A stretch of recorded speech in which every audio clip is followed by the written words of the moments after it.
पाठ 16 चिट्ठी के अक्षर।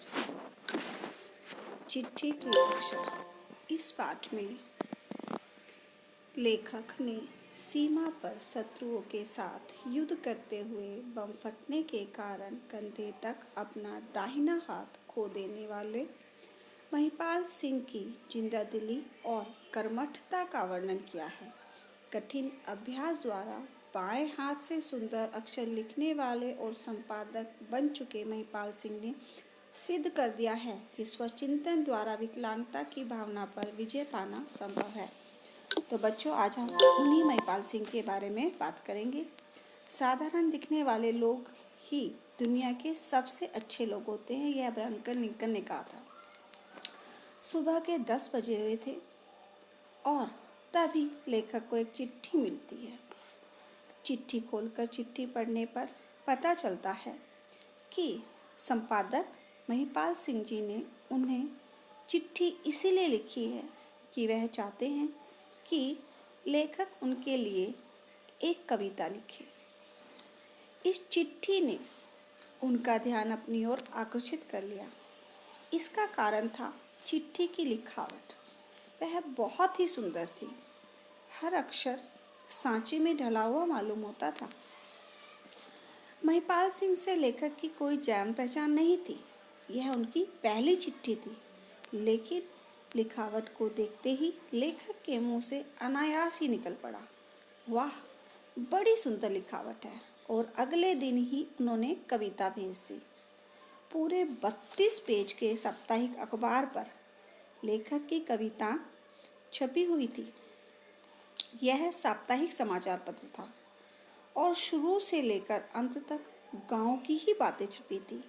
बड़े सुंदर ढंग से 7 दिनों के समाचार छाट छाट कर छापे गए थे।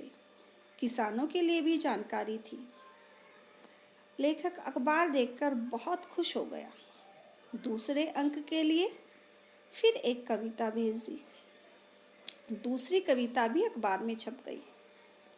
अब लेखक बराबर कविता भेजने लगा और महिपाल सिंह की चिट्ठियां भी समय समय पर आया करती थी।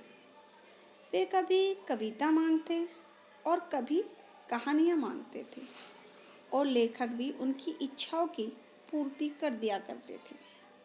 इसका परिणाम यह हुआ कि दोनों मन ही मन एक दूसरे को पढ़ने लगे। एक बार 7.5 साल बीत गए। महिपाल सिंह जी ने एक पत्र लिखा कि यदि आपका इधर आना हुआ तो मेरे घर ही ठहरने की कृपा करें। लेखक मन ही मन खुश हुआ और उसने सोचा कि यदि वह उधर जाएगा तो उनके दर्शन जरूर करेगा। 2.5 महीने बाद उधर एक शादी में जाना पड़ा। उन्होंने अपने आने की सूचना महिपाल सिंह जी को दे दी थी।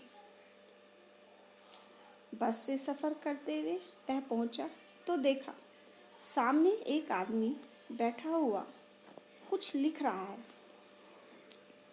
और मैंने दरवाजे पर खड़े होकर पूछा, क्या महिपाल सिंह जी हैं? कुर्सी पर बैठे व्यक्ति ने कहा, आप कौन हैं? लेखक ने उत्तर दिया,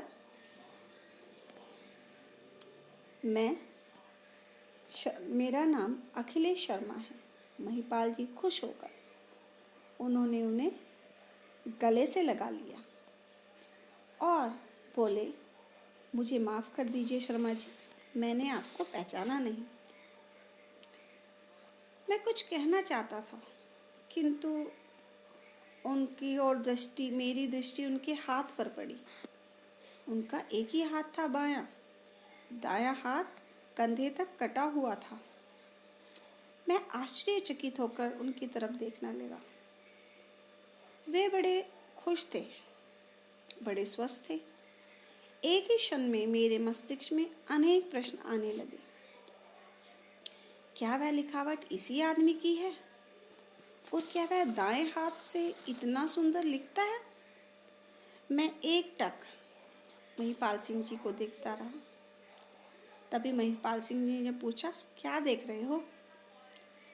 क्या यह कि चिट्ठी भेजने वाला महिपाल एक हाथ का आदमी है? अरे भाई, यह जीवन है।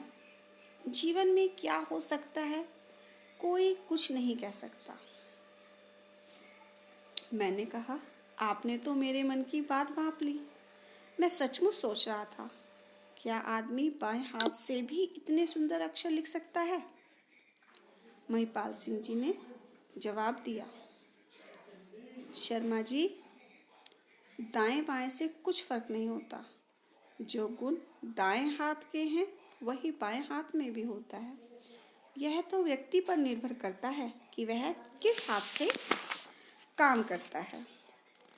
हाथ मुंह धोने के बाद मैं महिपाल जी के साथ चाय पीने लगा। मैंने पूछा, ठाकुर साहब, आप बाएं हाथ से कब से लिख रहे हैं?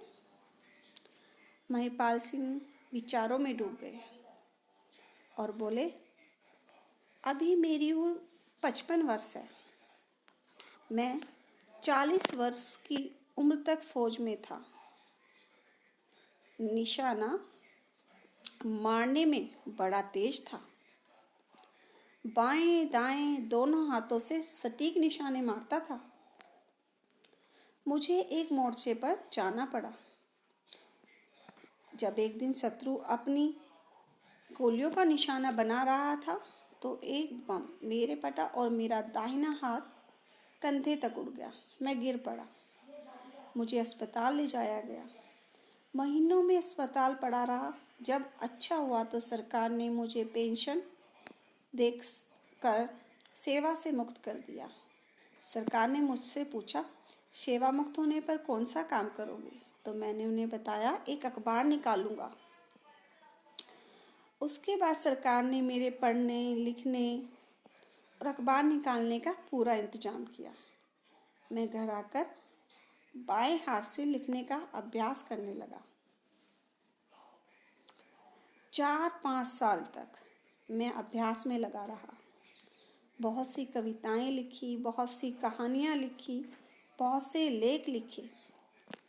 वे सभी चीज़ें मेरे पास मौजूद हैं और मेरी लिखावट इसी अभ्यास का परिणाम है। शुरू में मेरे अक्षर टेढ़े मेढ़े, दूर दूर और अलग अलग होते थे।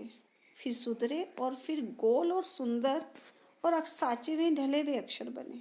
मैं मुग्ध होकर बोल उठा, आप धन्य हैं। मैंने बचपन से पढ़ा था, रस्सी आवत बात ते सिल पर परत निशान।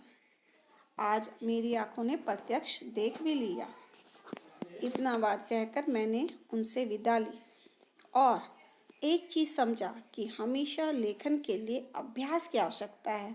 तो बच्चों, आपने भी लिखने का अभ्यास करना होगा। धन्यवाद।